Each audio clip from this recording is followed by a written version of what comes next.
Assalamu alaikum wa rahmatullahi wa barakatuh. Alhamdulillahi rabbil alameen wa salatu wa salam ala rasulillahi sallallahu alayhi wa sallam. Everyone by now in the entire globe and world is aware of the level of brutalization, victimization of the Muslimin of Bilad al-Sham.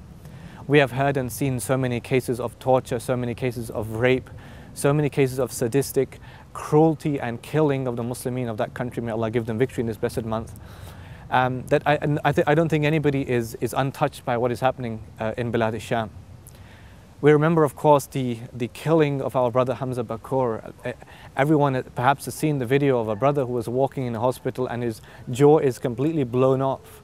And you see all these medics and crews, the hospital crews, walking around him, and he seems kind of stunned, but he's also composed at the same time, and he loses his life within a few days because of his injuries. You have the case of the other Hamza before him, of a child who is only 5 or 6 years old, and his body is bruised and his body is beaten, his limbs are cut, and his body was given back to his family in a state where he's disfigured, mutilated, bruised, his discolored, disfigured, and that's as a kind of gift from this government back to his family. So many cases of our young sisters who have been raped in front of their fathers, in front of their siblings, in front of their husbands, to try and dishonor them. So many cases of the massacres in Hula and the massacres in Tremesa, the recent one, where children have been slaughtered and their necks have been cut. And the government, in fact, just recently gave this signal to the Muslimin of Aleppo, because the Muslims are rising up there, that parents need to choose which one of their children need to be executed. And you have so many sadistic levels and types of cruelty to the Muslims of Bilad al-Sham. We are all sitting, and it is a crime, wallahi, a crime on the day of judgment. On the day, if Allah will ask us on the day of judgment, istat'amtuka falam tat'imni, that I asked you for food and you didn't feed me. That is Allah asking us on a day where we're fasting, right? We're fasting, and we have this natural sense of empathy towards those who are hungry. That is a natural thing by way of the fast, that we feel hungry and we empathize with those who go hungry every day of their lives. And Allah will ask on the day of judgment, istat'amtuka falam tat'imni, I was hungry, you didn't feed me. And the man will ask, my Lord, how could I feed you when you're the Lord of the worlds? And Allah will say, did you not know that my servant such and such was hungry, and you did not feed him? And you do not know that had you fed him, you would have found my reward with him, you would have found me with him. So that is a natural thing we should learn by the fast. لَعَلَّكُمْ تَتَّقُونَ does not simply mean that we try and individualize our worship, but it means that we have a collective concern and care for the ummah of Muhammad sallallahu alaihi wasallam. And right now it's the Muslimin of Bilad al-Sham that need our full attention, need our full support. The Deen Riders team is inshallah organizing a sponsored walk this Saturday coming, and that is a walk from Southall, passing through London, ending up in East London. That is a 25-mile walk to try and raise money and awareness for the Muslimin of Syria, and particularly for the children who are suffering in Syria. They don't even have food. I mean, if you read the reports, there are queues for bread, and they don't have even food. They don't have bread for opening their fasts or for breaking their fasts, right? They're struggling with water. There's queues for water, and they're in such a difficult situation. Now we are here in the West, and we have, alhamdulillah, all the luxuries in front of us. It is a crime against Allah. It is a crime if we turn our back to the Muslimin, and particularly the children of Bilad al-Sham. We all have our own children, and we look at them and we feel a sense of happiness when we see them. Just imagine the Muslimin who have lost their children. Imagine the children who are orphaned, the children who are without parents anymore. The Eid is coming upon us, and we're anticipating and we're looking forward to spending Eid with our families, and our children looking forward to spending Eid with their parents. Just imagine the children wishing, of course, they could spend their Eid with their parents, but there's no Eid for them. And one of the things I remember, in fact, is I remember the anecdote, I remember the story of Umar al-Khattab when he was walking the streets and he sees this fire burning in the distance, and he's with his servant Aslam, and he says, let's go and investigate what is happening over there. And when he goes there, he sees a woman who is boiling something in a big pot. And when he investigates, he sees that the woman is burning stones in water. And there's children in a tent, and they're moaning and they're grumbling because of the pangs of hunger. And Umar asked that woman, what are you doing here? And she didn't know, of course, it was him. And so she said, Before I even tell you, I will account Umar on the day of judgment. I will account Umar on the day of judgment, who is the Khalifatul Muslimin, because I am so hungry and my children have no food. And so I'm just pretending for them that some food is being boiled for them in the hope that they would sleep in that state of contentment and happiness.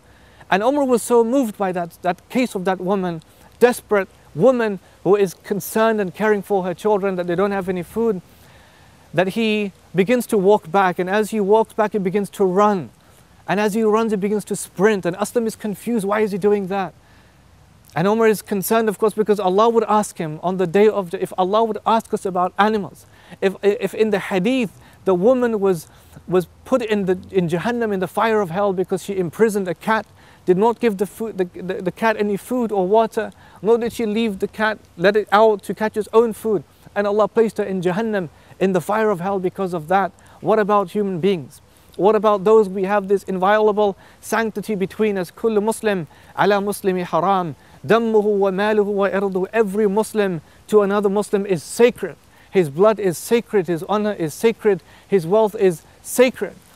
And Aslam is confused, why is he running back like that? And when he gets back and he goes to the Muslim treasury, he picks up this big grain of food, of wheat and of food. And he asks Aslam to place it on his back, and Aslam says, I'll carry it for you. And Umar says, no, because you will not carry my sins on the day of judgment. I will carry this burden, this food for that woman and her children by myself as a Khalifatul Muslimin, because you, Aslam, will not carry my sins on the day of judgment. And he went all the way back carrying this burden, striving, struggling in that cause, until he gets back and he prepares the food for that woman. And the children wake up with a sense of happiness because they know some food has arrived. Umar cooks the food for that woman and those children. And then he begins to walk back, and when he walks back, he stops and he looks back, and Aslam says, we got to go because there's so many concerns that we have to attend to. Umar says, no. When we arrived at this place, we were collectively moved by the sight of a woman and her children who have no food. We will not leave until we are content that that woman and her children sleep peacefully. Sleep peacefully. In these days, in the days of Ramadan, we're all trying to do the best of things. We're trying, wallahi, you will go in the masajid and the mosques are full and everyone's doing something great. They're reading Quran, or they're making dhikr, or they're doing something good, alhamdulillah. But we forget, and I will remind you of this particular hadith, and always remember, never forget this hadith, authentic hadith, in which the Prophet of Allah said, Afdalul a'mal, the best of deeds. Afdalul a'mal, the best of deeds. Idkhal as-surur ala al-mu'min, is to bring happiness to a believer. The best deed you could possibly do is to bring happiness to a believer. كَسَوْتَ عَوْرَتَهُ أَوْ أَشْبَعْتَ جَوْعَتَهُ أَوْ قَضَيْتَ لَهُ حَاجَةً. You clothe him in his nakedness, you feed him in his hunger, and you fulfill his needs. That is the best, one of the best deeds you could possibly do. And so I appeal to everyone, and I implore you to help the Muslimin of Bilad al-Sham and support the project that is initiated by Deen riders. They will walk 25 miles in the heat on a day when they're all fasting, to raise awareness and to raise money for the Muslimin of Syria, and particularly the children who are without medical supplies, who are without food. Please aid them and assist them. And remember this, just remember this, that our Prophet said, sallallahu alaihi wasallam, Wallahu fi auni al-abd ma kana al-abdu fi auni akhi. Allah will always support his servant as long as that servant is supporting his brother. Allah will abandon us if we abandon one another. Allah will abandon us if we abandon the Muslimin of Syria. So please aid and assist them so that Allah will aid and assist you. And may our concern be a non-passive, an active one for the Muslimin of Bilad al-Sham, for the Muslimin of Burma, and for the Muslimin around the world. Please aid and give. The Prophet of Allah, when Ramadan came, they said he would give so much, it's as if he didn't fear poverty. He gave so much in the cause of Allah to feed those who are poor that he didn't fear poverty. And I end inshallah with that. Wassalamu alaikum wa rahmatullahi wa barakatuh.